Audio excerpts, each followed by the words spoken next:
জাহাঙ্গীরনগর বিশ্ববিদ্যালয়ে শুরু হয়েছে প্রজাপতি মেলা। ১৫তম এই আয়োজনে বিশ্ববিদ্যালয় উপাচার্য কামরুল আহসান মেলার উদ্বোধন করবেন।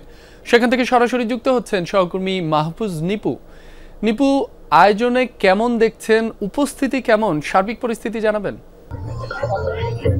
আপনি আসলে উড়লে আকাশে প্রজাপতি, প্রকৃতি পায় নতুন গতি, এই স্লোগানে সামনে রেখে জাহাঙ্গীরনগর বিশ্ববিদ্যালয়ের যে প্রাণীবিদ্যা বিভাগ রয়েছে তার উদ্যোগে কিন্তু এই আয়োজনটি প্রতি বছর হয়ে থাকে। এবারও কিন্তু ব্যতিক্রম নয়। ১৫তম এই আয়োজনে আজকেও ব্যাপক অনুষ্ঠান মালা রেখেছেন আয়োজকরা, যার মধ্যে রয়েছে প্রজাপতিকে চেনার নানাবিধ বিষয় রয়েছে। আজকে সকাল থেকে কিন্তু দেখেছি এইখানকার যে জহির রায়হান মিলনায়তন রয়েছে এর সামনে কিন্তু দূর দূরান্ত থেকে অতিথিরা এসেছেন এবং পরিবেশবাদী সংগঠনের নেতৃবৃন্দ এসেছেন বিভিন্ন পরিবেশ নিয়ে যারা কাজ করেন, প্রাণী নিয়ে যারা কাজ করেন, তাদের অনেককেই কিন্তু আমরা এখানে দেখেছি।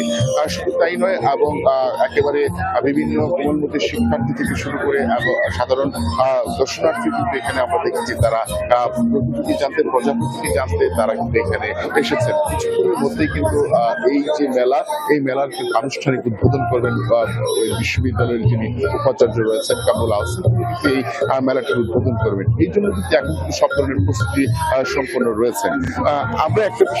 আমরা একটা বিষয় জানিয়ে রাখি যে আসলে এই মেলাকে ঘিরে বা পুরো ক্যাম্পাসে কিন্তু এখন বেশ উৎসবমুখর হয়ে রয়েছে।